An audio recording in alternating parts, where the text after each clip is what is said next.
नमस्कार दर्शक बंधु आपण को आम चैनल को स्वागत। आजिर भिडियोटी समस्त धनु राशिर व्यक्ति विशेषों पाई बहुत गुरुत्वपूर्ण रही। से आपणकर जदि धनु राशि होता है तेबे यही भिडियोटी को निश्चित भाव में थरे मात्र शेष पर्यंत देखंतु एवं निजर व्यस्त बहुल समय मध्यरु मात्र 10 मिनिट समय आपण निज पाई दियंतु एवं जानतु एही सेप्टेम्बर मासरे हेबाकु थिबा विराट परिवर्तनर भविष्यवाणी विषय देखंतु दर्शक बंधु दीर्घ दिन परे एही सेप्टेम्बर मासरे पुनर्बार शनि करुछंती परिवर्तन जहा फलरे आपणक जीवन रे उच्च नीच भली परिस्थिति सृष्टि हेब कारण आपणकर वर्तमान शनिकर अढ़ाई चली ता सहित शनि बक्री अछंती सेथिपाई आपणकर एही सेप्टेम्बर मासरे उच्च नीच भली परिस्थिति निश्चित भाव देखिबे। देखंतु दर्शक बंधु एही सेप्टेम्बर मास 15 तारिख दिन हेबाकु जाउछि महापरिवर्तन कारण तीनोटी प्रमुख ग्रह करिवे एकत्र राशि परिवर्तन। प्रथम करिवे बुध राशि परिवर्तन, द्वितीय रे शुक्र करिवे राशि परिवर्तन एवं पुनर्बार मंगल करुछंती राशि परिवर्तन जहा फल रे आपणक राशि रे एही सेप्टेम्बर मासरे 1 तारिख परठारु एही तारिख गुड़िकरे निश्चित भाव में बड़ बड़ घटना घटी पारे।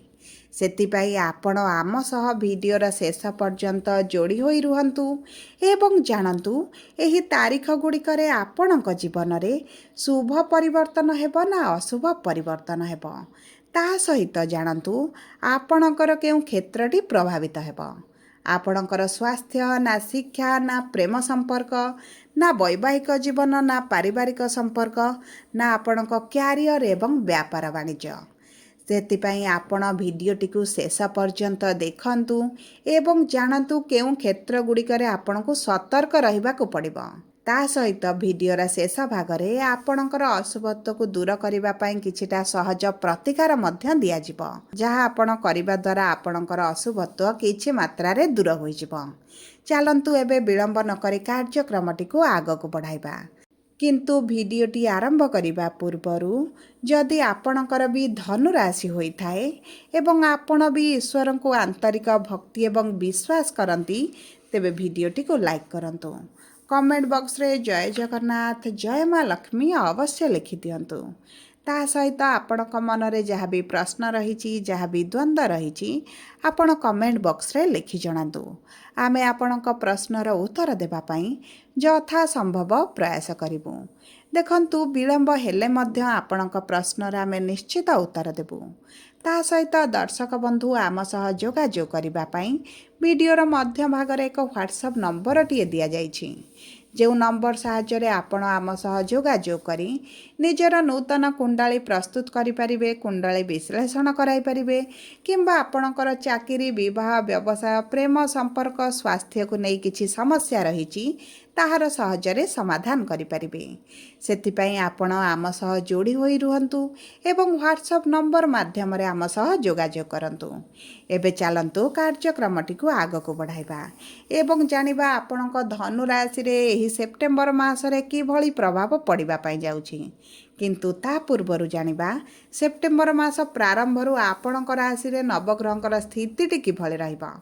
देखंतु आपणकर तृतीय गृह रे राहु चतुर्थ गृह रे शनि सप्तम गृह रे देवगुरु बृहस्पति अष्टम गृह रे शुक्र नवम गृह रे सूर्य केतु एवं बुध दशम गृह रे मंगल विराजमान करिछंती जहा फल रे सेही गृह गुड़िकरे सेमानकर प्रभाव अधिक रहिबा। तेबे आसंतु सर्वप्रथम जानिबा आपणकर स्वास्थ्य किबळे रहिबा। देखंतु स्वास्थ्य कुंडलीर प्रथम गृहरु जड़ा पड़े एवं आपणक राशि स्वामी जेहेतु केन्द्र रे सप्तम गृह रे अछंती एवं आपणक राशि को सप्तम दृष्टि देउछंती तेणु करी आपणक स्वास्थ्य रे कोनोसी गंभीर समस्या आपण देखिबे नाही।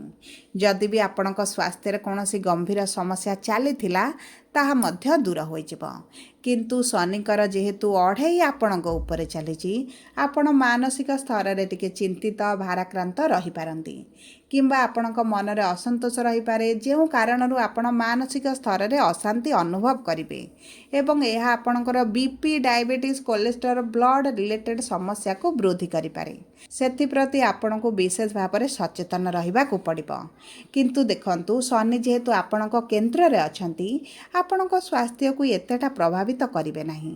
କିନ୍ତୁ ଆପଣଙ୍କର ଖାଦ୍ୟ ପାନୀୟ ଉପରେ ଯଦି ଅଧିକ ଦାୟିତ୍ୱବାନ ହୁଅନ୍ତି, ସଚେତନ ରୁହନ୍ତି, ତେବେ ଗମ୍ଭୀର ସ୍ୱାସ୍ଥ୍ୟ ସମସ୍ୟା ଆପଣ ଦେଖିବେ ନାହିଁ। ଯଦି ଆମେ ଦେଖିବା ଆପଣଙ୍କର ଶିକ୍ଷା କ୍ଷେତ୍ରକୁ, ତେବେ ଶିକ୍ଷାର ଗୃହର ସ୍ୱାମୀ ହେଉଛନ୍ତି ମଙ୍ଗଳ, ଯିଏ ଆପଣଙ୍କର ଏକାଦଶ ଗୃହକୁ ଗୋଚର କରିବେ। ଦେଖନ୍ତୁ, ଆପଣଙ୍କର ଶିକ୍ଷା ସମ୍ବନ୍ଧିତ ଯଦି ବି କିଛି ସମସ୍ୟା ଥିଲା ତାହା ଦୂର ହୋଇଯିବ। ତା ସହିତ ଆପଣ ଯଦି ଗଭର୍ଣ୍ଣମେଣ୍ଟ ଚାକିରି ପାଇଁ ପ୍ରିପାରେସନ୍ କରୁଛନ୍ତି, ତେବେ ଦେଖନ୍ତୁ, ସୂର୍ଯ୍ୟ ଯେତେବେଳେ ଆପଣଙ୍କର ସେପ୍ଟେମ୍ବର 15 ତାରିଖରେ 10ମ ଗୃହକୁ ଗୋଚର କରିବେ, ଆପଣଙ୍କର ସରକାରୀ ଚାକିରି ପାଇଁ ପ୍ରବଳ ଯୋଗ ସୃଷ୍ଟି କରିବେ। କିନ୍ତୁ ତା ପୂର୍ବରୁ ଆପଣଙ୍କର ଯଦି କିଛି ଚାକିରି ପାଇଁ ପରୀକ୍ଷା ଅଛି, ଇଣ୍ଟରଭ୍ୟୁ ଅଛି, ଏଣ୍ଟ୍ରାନ୍ସ ଅଛି, ଏତେ ଅଧିକ ଶୁଭ ଫଳ ନ ମିଳିପାରେ। ତା ସହିତ ଯଦି ଆପଣ କିଛି ପରୀକ୍ଷା ଦେଉଛନ୍ତି, ସେଥିରେ ଆପଣଙ୍କୁ ଶୁଭ ଫଳ ପ୍ରାପ୍ତି ହେବ। କାରଣ ମଙ୍ଗଳଙ୍କର ଦୃଷ୍ଟି ଆପଣଙ୍କ ପଞ୍ଚମ ଗୃହକୁ, ଶିକ୍ଷାର ଗୃହକୁ ରହୁଛି। ତେଣୁକରି ଆପଣଙ୍କ ଶିକ୍ଷା କ୍ଷେତ୍ରରେ ଅଶୁଭତ୍ୱ ଏତେଟା ଦେଖାଯିବ ନାହିଁ। ଯଦି ଆମେ ଦେଖିବା ଆପଣଙ୍କର ପ୍ରେମ ସମ୍ପର୍କକୁ, ତେବେ ପ୍ରେମ ସମ୍ପର୍କରେ ମଧୁରତା ଆସିବ। ପୂର୍ବ ଅପେକ୍ଷା ଆପଣଙ୍କ ସମ୍ପର୍କରେ ଏବେ ନିକଟତରତା ବଢ଼ିବ, ବୁଝାମଣାଟି ବୃଦ୍ଧି ପାଇବ। ଯେଉଁ କାରଣରୁ ଆପଣଙ୍କ ସାଥୀଙ୍କ ସହିତ ଆପଣ କୌଣସି ସ୍ଥାନକୁ ବୁଲିବାକୁ ଯାଇପାରନ୍ତି, କୌଣସି ମନୋରଞ୍ଜନ କାର୍ଯ୍ୟକ୍ରମରେ ଯୋଗ ଦେଇପାରନ୍ତି, କିମ୍ବା ଆପଣ କୌଣସି ତୀର୍ଥ ସ୍ଥାନକୁ ମଧ୍ୟ ଯାତ୍ରା କରିପାରନ୍ତି। ତା ସହିତ ଦେଖନ୍ତୁ, ଉଭୟଙ୍କ ମଧ୍ୟରେ ବୁଝାମଣା ବଢ଼ିବା ସହିତ ଉଭୟ ପ୍ରେମ ସମ୍ପର୍କକୁ ବିବାହରେ ପରିଣତ କରିବା ପାଇଁ ମଧ୍ୟ ଚିନ୍ତା କରିପାରନ୍ତି। ଦେଖନ୍ତୁ, ଯଦି ଆପଣଙ୍କ ପ୍ରେମ ସମ୍ପର୍କକୁ ବିବାହରେ ପରିଣତ କରିବା ପାଇଁ ଆପଣ ଚାହୁଁଛନ୍ତି, ତେବେ ଆପଣଙ୍କ କୁଣ୍ଡଳୀରେ ପ୍ରେମ ବିବାହର ଯୋଗ ଅଛି କି ନାହିଁ ତାହା ଜାଣିବା ଅତ୍ୟନ୍ତ ଜରୁରୀ। କାରଣ ଯଦି ଆପଣଙ୍କ ଜାତକରେ ପ୍ରେମ ବିବାହର ଯୋଗ ନଥିବ, ତେବେ ଆପଣଙ୍କର ପ୍ରେମ ବିବାହ ହୋଇପାରିବ ନାହିଁ। ତେଣୁକରି ଆପଣଙ୍କ କୁଣ୍ଡଳୀକୁ ବିଶ୍ଳେଷଣ କରାନ୍ତୁ, ଜାଣନ୍ତୁ ଆପଣଙ୍କ ଜାତକରେ ପ୍ରେମ ବିବାହର ଯୋଗ ବନୁଛି ବା ବନୁନାହିଁ। ଯଦି ଆମେ ଦେଖିବା ଆପଣଙ୍କର ବିବାହର ଯୋଗକୁ ବା ବୈବାହିକ ସମ୍ପର୍କକୁ, ତେବେ ଦେଖନ୍ତୁ, ବିବାହର ଗୃହରେ ଶୁଭ ଗ୍ରହ ଗୁରୁ ବିରାଜମାନ ହୋଇଛନ୍ତି। ତେଣୁକରି ଧନୁ ରାଶିର ବ୍ୟକ୍ତିମାନେ ଯେଉଁମାନେ ବିବାହର ଯୋଜନାରେ ଅଛନ୍ତି, ତେବେ ଦେଖନ୍ତୁ, ବିବାହ ପାଇଁ ପ୍ରବଳ ଯୋଗ ବନୁଛି। କାରଣ ଆପଣଙ୍କ ବିବାହର ଗୃହ ମାଙ୍ଗଳିକ କାର୍ଯ୍ୟର ଶୁଭ ଗ୍ରହ ହେଉଛନ୍ତି ଗୁରୁ। ତେଣୁକରି ଆପଣଙ୍କ ବିବାହ ପାଇଁ ପ୍ରସ୍ତାବ ଏହି ସେପ୍ଟେମ୍ବର ମାସ ପରଠାରୁ ଆସିପାରେ ଏବଂ ବିବାହ ହେବାର ମଧ୍ୟ ବହୁତ ଅଧିକ ସମ୍ଭାବନାଟି ରହିଛି।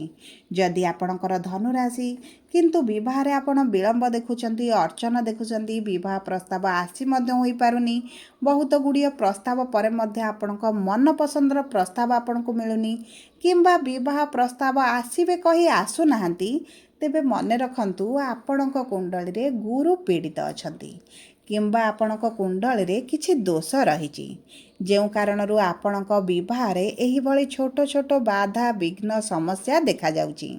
ତେଣୁକରି ଆପଣଙ୍କର ଗୁରୁଙ୍କର କିଛିଟା ଶୁଭ ପ୍ରତିକାର କରନ୍ତୁ। ଏହା ଆପଣଙ୍କ ଜୀବନରେ ବିବାହର ଯୋଗ ଆଣିବ ଏବଂ ଘରେ ମାଙ୍ଗଳିକ କାର୍ଯ୍ୟକ୍ରମ ମଧ୍ୟ ଅନୁଷ୍ଠିତ ହେବ। ଯଦି ଆମେ ଆପଣଙ୍କ ବୈବାହିକ ସମ୍ପର୍କକୁ ଦେଖିବା, ତେବେ ବୈବାହିକ ସମ୍ପର୍କ ଆପଣଙ୍କର ବହୁତ ଭଲ ରହିବ। ଉଭୟଙ୍କ ମଧ୍ୟରେ ବୁଝାମଣା ବଢ଼ିବ। ଆପଣଙ୍କ ପରିବାରରେ କିଛି ଏଭଳି ଘଟଣା ଘଟିପାରେ, ଯାହାଫଳରେ ଆପଣଙ୍କ ପରିବାର ବର୍ଗଙ୍କର ସମ୍ମାନ, ଭଲ ପାଇବା ଆପଣଙ୍କ ପ୍ରତି ବୃଦ୍ଧି ଘଟିବ।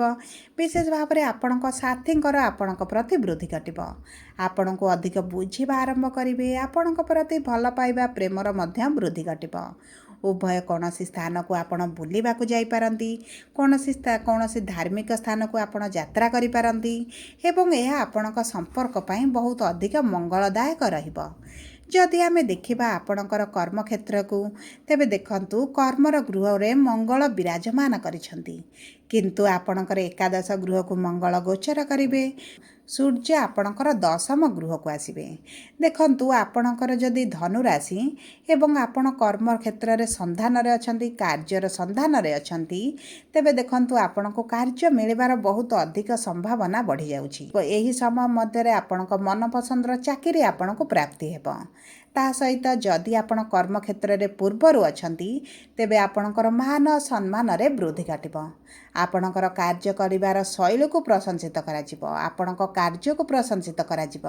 उच्च अधिकारी माने आपणको प्रशंसा करने सहित आपणक कर्मक्षेत्र में आपको सम्मानित आपणकर कार्य करिवार शैली पाई आपण बहुत गुड़िए कार्यगुड़ी को सहजरे समाधान मध्य करदेबे एवं यह आपणक कार्यक्षेत्र में शत्रु मानक मध्य वृद्धि करिपारे सेतिप्रति मध्य आपणको टिके सचेतन रहिबाको पड़िबो। ता सहित देखंतु आपणकर इनकम रे मध्य भल वृद्धि हेबो। कि आपण किछि साइड बिजनेस मध्य आपण एही समय मध्य आरंभ करि पारंती कारण आपणक मंगल जेहेतु एकादश गृह रे रहिबे आपणकर इनकम निश्चित भाव में वृद्धि हेबो। किंतु आपणक द्वादश गृहर स्वामी जेहेतु अष्टम गृह रे रहिबे आपणकर खर्च मध्य वृद्धि हेबो। एही समय मध्य निज खर्च उपरे आपणको टिके अंकुश लगाइबाकू पड़िबो कारण देखंतु अष्टम गृह को एते शुभ बोली मना जाएनी। विशेष भाव में देखंतु जदि आपण अर्थ को सठिक भाव में विनियोग करती तेबे आपणकर बद खर्चरू रक्षा पाइजिबे। जदि आपणकर खर्चर सदुपयोग न हुए तेबे मने रखंतु आपणकर हॉस्पिटल रे खर्च होई पारे किंबा कोनोसी बाहर कार्य रे आपणकर बद खर्च होई पारे कारण आपणकर शुक्र जेहेतु अष्टम गृह रे रहिछंती एवं शनि आपणक द्वितीय गृहर स्वामी एबे बकरी अछंती तेणु करी आपणकर आर्थिक क्षेत्र में किछिटा उच्च नीच भली परिस्थिति देखा दे पारे। जदि आपण व्यवसाय करुछंती तेबे व्यवसाय रे मध्य आपणकर लाभ बढ़िबो कारण बुध आपणकर भाग्यर गृह रे रहिबे एवं गुरु जी आपणकर राशि स्वामी आपणक सप्तम गृह रे रहिछंती तेणुक आपण नूतन व्यवसाय आरंभ करिपारंती किंबा निजर व्यवसाय को विस्तार करिपारंती। ता सहित व्यवसाय रे जो मांदा परिस्थिति चलीथिला आपनको लागुथिला जे व्यवसाय भल हेउ नाही आपणको कॉम्पिटिटर माने आगो को गति करूछंती आपण पछरे रहि जाइछंती तेबे एही सब समस्या आपणकर बुधंकर बकरी पई हेउथिला तेणुक आपणकर एही सब समस्या दूर होई जिवो। ता सहित देखंतु जदि आपण नूतन व्यवसाय आरंभ करिवे एहा मध्ये आपणक पई मंगलदायक रहिबो। सबुपरे आपणकर अशुभत्व को दूर करिबा पई आपणकर जेहेतु शनिकर अढ़ई चली आपण प्रतिदिन शनिकर बीज मंत्र 108 थर पाठ करंतु। प्रति मंगलवार शनिवार दिन हनुमान मंदिर को जातु सिंदूर तेल अर्पण करंतु ता सहित प्रातः समय सूर्य को जल अर्पण करंतु एवं प्रभु गुरुंकर बीज मंत्र जप करंतु यह आपणक पई शुभदायक रहिबो। जदि आपणकर धनुराशि होइथाय वीडियोटी किभଳି लागला कमेंट बॉक्स रे लिखि जणांतु। जदि प्रथम थर आम चैनल को आसी छथि चैनल टी को सब्सक्राइब